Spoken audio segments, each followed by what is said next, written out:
for a little clarification though, the average American reads at a sixth to seventh grade, has a I know. reading comprehension of between sixth, fifth, and seventh grade.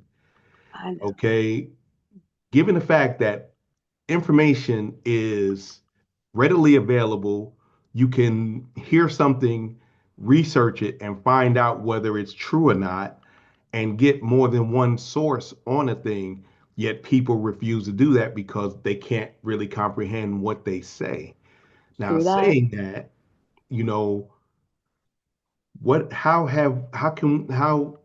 how looking all sides look at you as a person that looks on both sides or all sides of the argument, how do you reconcile that with people who only listen to what they want to listen to?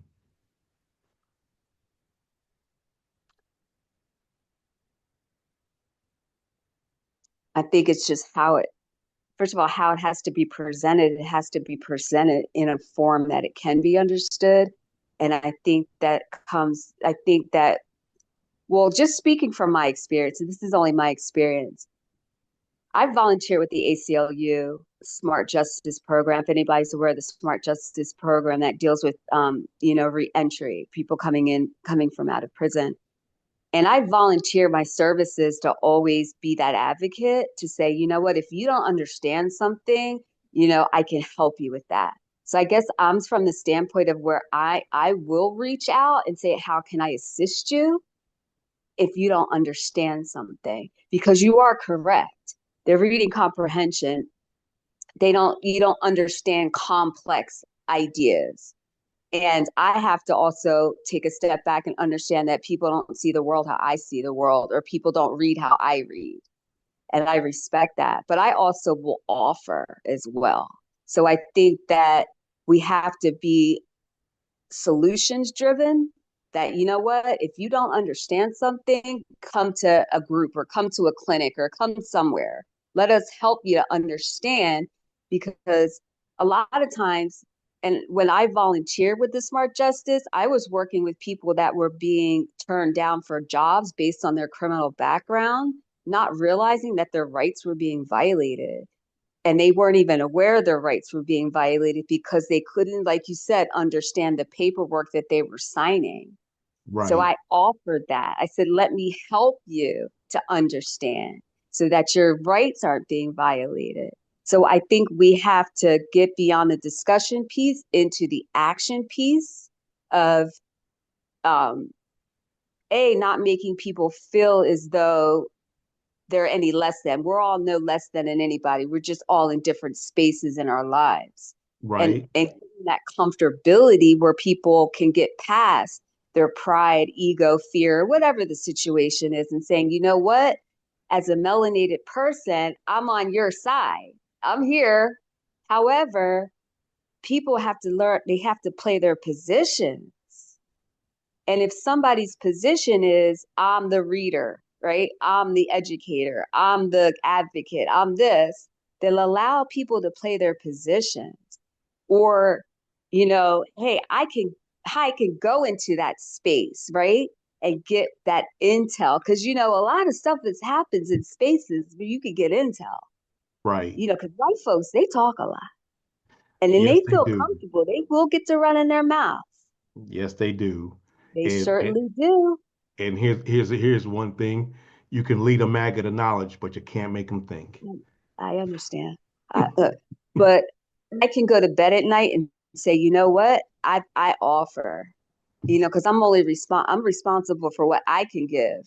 And I can go and say, you know what? I offer. I lend my hand. I reach my hand out to help. Right, right. And that's the important thing is that, most of us in our spaces can go to bed knowing that we did all we could. We did our Mm-hmm. part.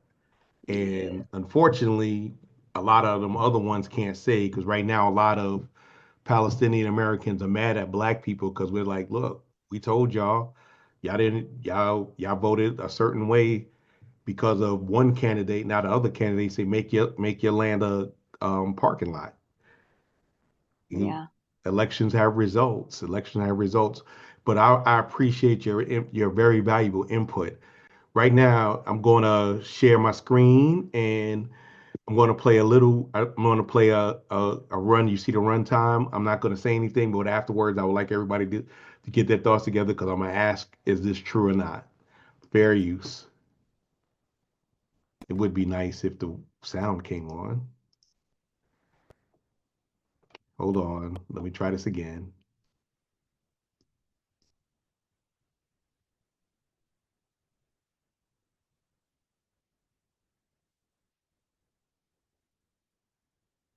That did not work. Let me try one more time. If it doesn't work this time, I'll just have to give you a synopsis of what's going on.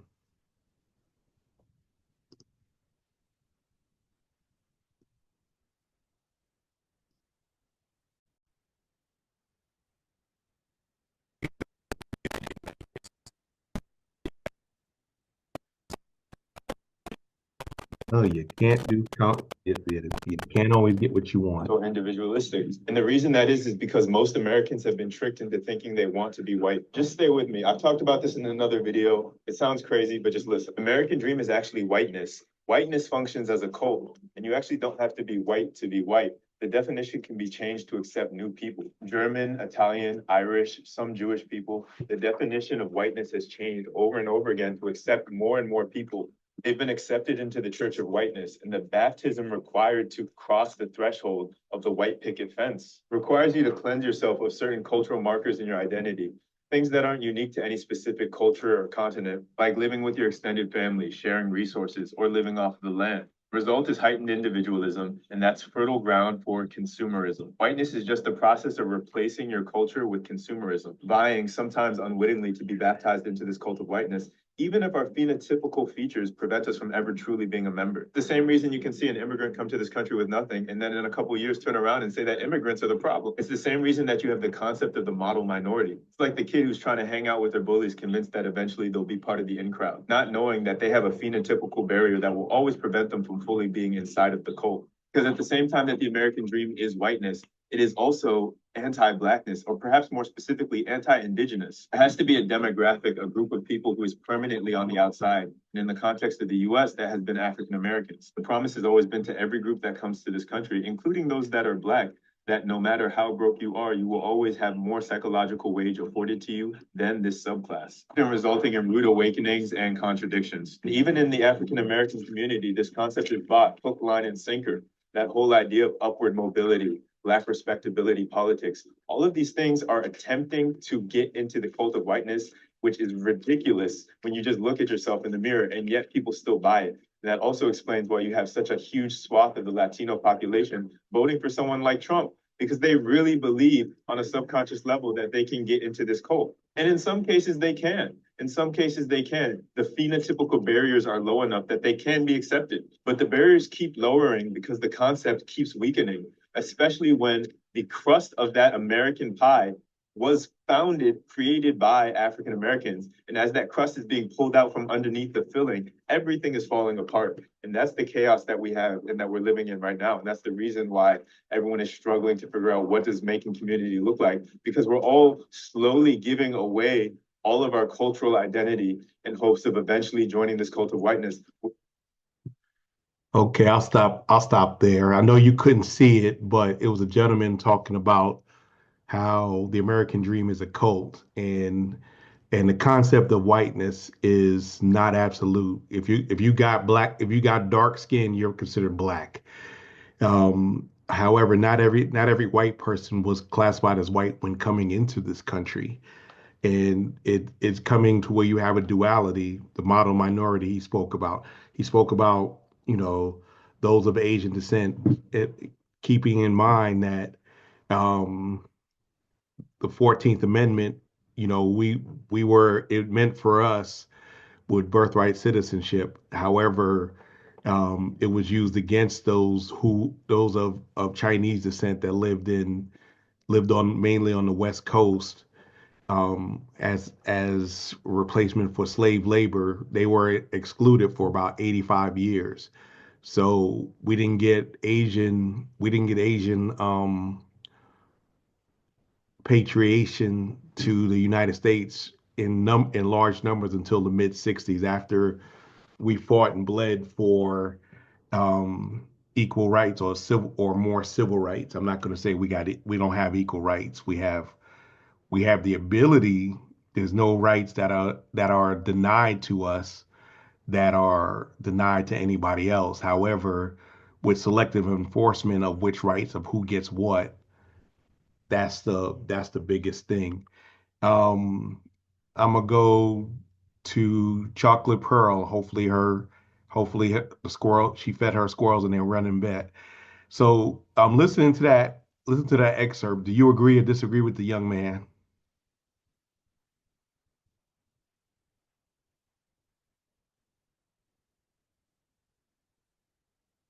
Anybody? Dr. Fabulous? I'm sorry.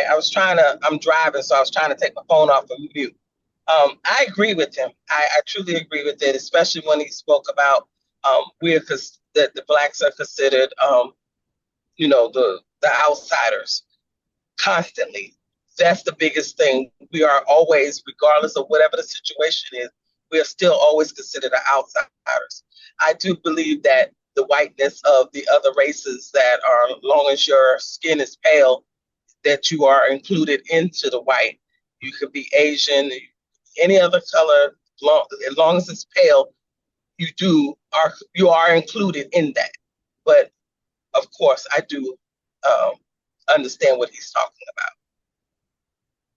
In saying that, yeah, whiteness is expanding. That means is they're diluting the concept of whiteness. Well, it was a construct anyway. Um, Miss Kim, do you agree or disagree with what the young man said?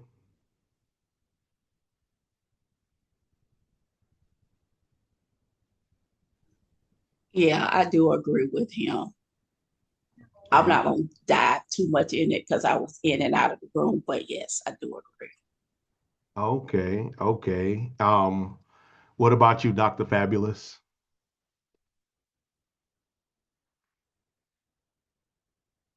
It all Would up you please repeat? okay. You just Did you hear what the young gentleman had to say? my thing when I don't know what's going on. I'm having technical difficulties over here. That's why I said hold a minute. So I Okay. didn't hear anything. Oh, it was a young gentleman talking about it was a young gentleman talking about how whiteness and is an American dream is a cult because the American dream is not to be successful, it's just to be considered white. So we have an automatic barrier because our phenotype, our melanin marks us as no matter how white we think we can get, we will always not be white. Other ethnic minorities have a proximity to whiteness, and they eventually get set in. For example, the Italians, the Greeks, the Slavs, all of those were considered not white when they came to these countries, when they came to this country. But now they got brought in into what we would consider classic whiteness. Well, I can understand that because that's with me holding my doctorate of education. And you have some of the others, they will respect the other teachers that hold doctorate that just happen to be Anglo-Saxon and then try to call me Mrs. But I rectify that situation because if you can't call me by my title, then don't call me at all. But racism exists everywhere, and especially when it comes down to the educational sector. And So that's well, better than since you're in the education field, you know that most Americans read between fifth and seventh grade. Um, correct. the kids that are coming through, is your school a Title I school? No, we're actually a charter school. Okay, okay, so y'all might not be effective as Title One with the abolishment of the Department of Education. So why do you think adults are have a hard time comprehending what they read? Because majority of the adults don't want to read. They're so used to technology now that actually can read for them. So when they actually do sit down and read a document or a book, it's they're almost dumbfounded because they don't do it often. And but you some can of them, vocabulary means a whole lot. They are reading, but they don't understand because they don't know what the vocabulary words are. So that's the same thing I tell my students. If you don't know the word, you can read it all day long and you still won't understand or comprehend what you're reading. now that makes sense. That definitely makes sense. So the way they teach, they teach reading a lot different than when we were coming up. Do you think that they made I it easier to read or hard or more difficult to read?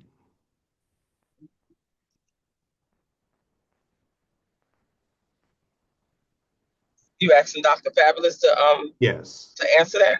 Yes, as a subject matter expert for education. No, no, no. I couldn't hear you. My computer went out. That's why I said repeat it again. My technology over here is really about to make me throw it on the floor. Pay your bill, and you have to worry about that. Yes, yes. But anyway, the question was that, when we were coming up in the 70s, the way we were taught reading and how to do math and social studies and science is a lot different than the methods that they use now.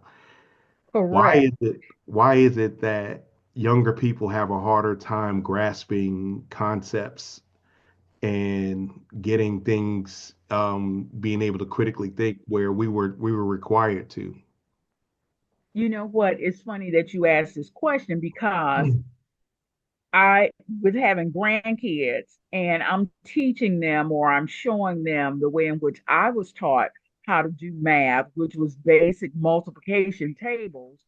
Well, they don't do all of that. They use squares and they use rationales and all of this other stuff, opposed to just knowing what your timetables are to answer the question. They go all around the mulberry bush to get the same answer that we got by just learning our multiplication tables. And it was so bad that one of the teachers says, well, you really got to understand that they can use the calculator for testing, so they shouldn't have to learn their multiplication tables. And I'm saying to myself, that is really crazy because when you're at a grocery store and you don't have a multiplication table to figure out what your Preach. change or return is, that's going to be really silly. And I went to a McDonald's and I gave the young girl the change amount, and it just threw her completely off because she didn't know how to put it in her system because I gave her change. And I was like, wow, look at this You know, basic Sinbad math. Preach, preach, Sinbad had a preach, preach. routine about that. He said I said I needed this type of